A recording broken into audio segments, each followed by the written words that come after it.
নমস্কাৰ সকলোকে স্বাগতম জনাইছোঁ এটা নতুন ভিডিঅ'লৈ। আজিৰ ভিডিঅ'টোত আগন্তুক ডিএলএড প্ৰি এণ্ট্ৰি টেষ্টৰ বাবে উপযোগী হোৱাকৈ ছ'চিয়েল ছায়েন্সৰ এটা টপিকছ আহোম ডাইনেষ্টি এই টপিকছটোৰ পৰা কেইটামান ইম্পৰ্টেণ্ট MCQs লৈ আহিছোঁ। গতিকে আপোনালোক সকলোৱে ভিডিঅ'টো শেষলৈকে চাব বুলি আশা কৰিলোঁ।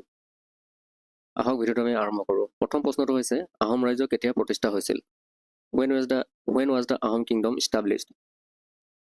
ইয়াৰ শুদ্ধ অপশ্যনটো হ'ব অপশ্যন এ 1228 চনত। 1228 চনত আহোম ৰাজ্য প্ৰতিষ্ঠা হৈছিল। কোনে কৰিছিল? চুকাফা। স্বৰ্গদেউ চুকাফাই আহোম ৰাজ্য প্ৰতিষ্ঠা কৰিছিল। এয়া কুৱেশ্যন নম্বৰ 2 আহিল আহোম ৰাজ্যৰ প্ৰতিষ্ঠাপক কোন আছিল? ইয়াৰ শুদ্ধ উত্তৰটো হৈছে অপশ্যন এ চুকাফা। আহোমসকলে অসমত প্ৰৱেশ কৰিছিল। আহোমসকলে অসমত কেতিয়া প্ৰৱেশ কৰিছিল মানে কোনফালেদি আহিছিল? তেওঁলোকে মৰে ৰেঞ্জ, পাটকাই ৰেঞ্জ, ফুংগন ৰেঞ্জ, ডিফু ৰেঞ্জ। ইয়াৰ শুদ্ধ উত্তৰটো হৈছে অপশ্যন বি পাটকাই ৰেঞ্জ। যি পাটকাই পৰ্বতৰ গিৰিপথ সেইফালেদি তেওঁলোক আহিছিল। তেওঁলোক 1215 চনত তেওঁলোকৰ যাত্ৰা আৰম্ভ কৰিছিল। কিমান চনত? 1215 চনত 1215 চনত তেওঁলোকে যাত্ৰা আৰম্ভ কৰিছিল আৰু তেওঁলোকে আহি 1228 চনত তেওঁ এই পাটকাই ৰেঞ্জৰ মাজেদি অসমলৈ সোমাই আহিছিল। নেক্সট কুৱেশ্যন নম্বৰ 4 কোন বছৰত চুকাফাই চৰাইদেউত আহোম ৰাজধানী নিৰ্মাণ কৰিছিল? In which year Sukaphaa build the Ahom capital at Charaideo? কোন চনত তেওঁলোক আহোম ৰাজ্যৰ প্ৰথম ৰাজধানী চৰাইদেউত আছিল? কোন চনত প্ৰতিষ্ঠা কৰিছিল? ইয়াৰ শুদ্ধ উত্তৰটো হৈছে অপশ্যন চি 1253 চন। নেক্সট কুৱেশ্যন নম্বৰ 5 তলত দিয়া অসমৰ কোনখন আহোম ৰাজ্যৰ প্ৰথম ৰাজধানী আছিল? গড়গাঁও, চৰাইদেউ, যোৰহাট, শিৱসাগৰ। ইয়াৰ শুদ্ধ উত্তৰটো হ'ব অপশ্যন বি চৰাইদেউ।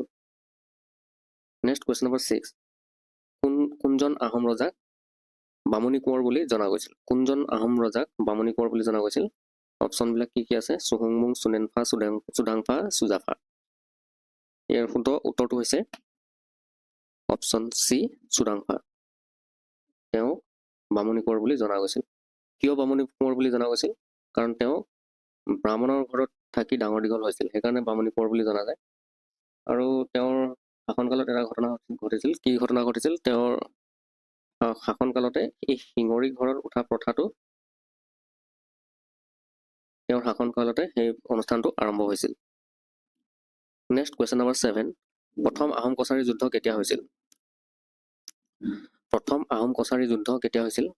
1489, 1490, 1492, 1491। ইয়াৰ শুদ্ধ উত্তৰটো হৈছে অপশ্যন বি 1490। 1490 চনত আহোম কছাৰী যুদ্ধ হৈছিল। তেতিয়া আহোমৰ ৰজা কোন আছিল? চুহানফা। কোন আছিল? চুহানফা। চুহানফা আছিল প্ৰথম আহোম কছাৰী যুদ্ধৰ সময়ত আহোম স্বৰ্গদেউ আছিল চুহানফা। নেক্সট কুৱেশ্যন নম্বৰ 8 কাক দিহিঙীয়া ৰজা বুলি কোৱা হয়? দিহিঙীয়া ৰজা বুলি কাক কোৱা হয়? Who was known as Dihingia Raja? Option আছে চুহুংমুং, চুবিনফা, চুডাংফা, চুতেউফা। কাক দিহিঙীয়া ৰজা বুলি কোৱা হয়? অপশ্যন হৈছে শুদ্ধ উত্তৰ হৈছে অপশ্যন এ চুহুংমুং। তেওঁক দিহিঙীয়া ৰজা বুলি কিয় কোৱা হয়? তেওঁক দিহিঙীয়া ৰজা এইকাৰণে কোৱা হয় যে তেওঁ কি কৰিছিল? আহোমৰ পূৰ্বৰ যি ৰাজধানী আছিল সেই ৰাজধানীটো চৰগুৱাত আছিল। চৰগুৱাৰ পৰা তেওঁ চৰগুৱা নামৰ ঠাইৰ পৰা তেওঁ ৰাজধানী তুলি নি কলৈ তুলি নিছিল? বকতালৈ। দিহিং নৈৰ পাৰৰ বকতালৈ তুলি আনিছিল। সেইকাৰণে তেওঁক দিহিঙীয়া ৰজা বুলি কোৱা হয়। এই পইণ্টটো মনত ৰাখিব। আৰু তেওঁৰ হিন্দু নাম কি আছিল? চুহুংমুঙৰ হিন্দু নাম কি আছিল? স্বৰ্গনাৰায়ণ। তেওঁৰ হিন্দু নাম আছিল স্বৰ্গনাৰায়ণ। নেক্সট কুৱেশ্যন নম্বৰ 9 কোনজন আহোম স্বৰ্গদেৱে বৰপাত্ৰ গোহাঁইৰ পদটো সৃষ্টি কৰিছিল? বৰপাত্ৰ গোহাঁই এই পদটো সৃষ্টি কোনে কৰিছিল? বৰপাত্ৰ গোহাঁই অপশ্যনে আছে চুপিমফা, চুকাফা, চুকলেংমুং, চুহুংমুং। ইয়াৰ শুদ্ধ উত্তৰটো কোনটো হ'ব? চুপিমফা হ'বনে, চুকাফা হ'বনে, চুকলেংমুং হ'বনে, চুহুংমুং হ'ব? বৰপাত্ৰ গোহাঁই পদটো। ইয়াৰ শুদ্ধ উত্তৰটো হৈছে অপশ্যন ডি চুহুংমুং। চুহুংমুঙে বৰপাত্ৰ গোহাঁই পদটো সৃষ্টি কৰিছিল।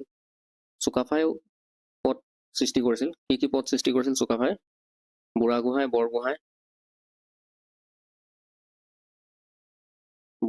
আৰু বুঢ়াগোহাঁই বৰগোহাঁই এই পদ দুটা সৃষ্টি কৰিছিল চুকাফাই নেক্সট কুৱেশ্যন নম্বৰ 10 প্ৰথম বৰপাত্ৰ গোহাঁই কোন আছিল who was the first Borpatra Gohain অপশ্যনবিলাক কি আছে অশোক বৰপাত্ৰ গোহাঁই কনচেং বৰপাত্ৰ গোহাঁই লাই বৰপাত্ৰ গোহাঁই ভগৱ বৰপাত্ৰ গোহাঁই শুদ্ধ উত্তৰটো হ'ব কোনটো option B Konseng Borpatra Gohain next question number 11 নিম্নলিখিত কোনজন আহোম ৰজাই প্ৰথম জনসংখ্যা লোকপিয়ল সংগঠিত পৰিচালনা কৰিছিল which of the following Ahom Kings conducted the first population census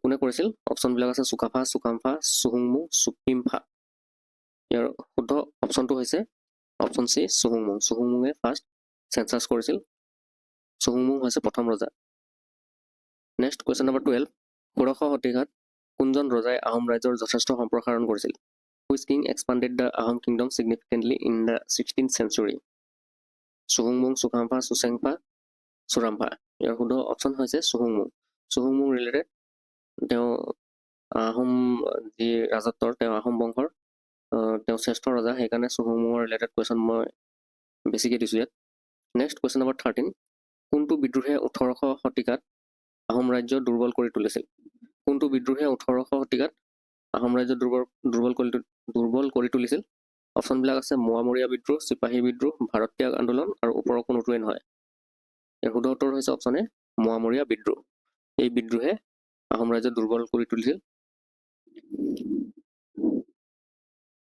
question number 14 কোনখন সন্ধিৰ দ্বাৰা 1826 চনত আহোম ৰাজত্বৰ অন্ত পৰিল 1826 চনত এটা ঐতিহাসিক সন্ধি হৈছিল এই সন্ধিটোৰ নাম কি আছিল ভাৰ্চালে সন্ধি এলাহাবাদৰ সন্ধি অমৃতসৰ সন্ধি ইয়াণ্ডাবু সন্ধি কোনটো হ'ব অপশ্যন এ ইয়াণ্ডাবু সন্ধি কাৰ মাজত হৈছিল ইংৰাজ আৰু বাৰ্মা ৰজাৰ মাজত হৈছিল ইংৰাজ আৰু বাৰ্মাৰ ৰজাৰ মাজত হৈছিল আৰু এই সন্ধিৰ জৰিয়তে আহোম ৰাজত্বৰ অন্ত পৰিল আৰু অসম কাৰ হাতলৈ যায় ইংৰাজৰ অধীনলৈ যায় নেক্সট কুৱেশ্যন নম্বৰ 15 আহোমৰ আগত বৰ্তমানৰ অসমত কোনটো বংশই শাসন কৰিছিল আহোমৰ আগত বৰ্তমানৰ অসমত কোনটো বংশই শাসন কৰিছিল কামৰূপ বংশ বৰ্মন বংশ পাল বংশ আৰু ওপৰৰ সকলোবোৰ ইয়াৰ শুদ্ধ উত্তৰটো হ'ব কোনটো হ'ব বৰ্মন বংশ আৰু পাল বংশ এই কামৰূপ বংশৰে অন্তৰ্গত হয় গতিকে ইয়াৰ শুদ্ধ উত্তৰটো হ'ব অপশ্যন এ কামৰূপ বংশ বন্ধুসকল ভিডিঅ'টো আজিলৈ ইমানেই আশা কৰোঁ ভিডিঅ'টো চাই আপোনালোকে উপকৃত হ'ল আগলৈ এনেকুৱা ধৰণৰ ভিডিঅ' পাই থাকিব হ'লে চেনেলটো ছাবস্ক্ৰাইব কৰি বেল আইকনটো প্ৰেছ কৰি ল'ব আৰু ভিডিঅ'টোত লাইক কমেণ্ট শ্বেয়াৰ কৰিবলৈ নাপাহৰিব আৰু বন্ধু বান্ধৱীসকলৰ লগত শ্বেয়াৰ কৰিবলৈ নাপাহৰিব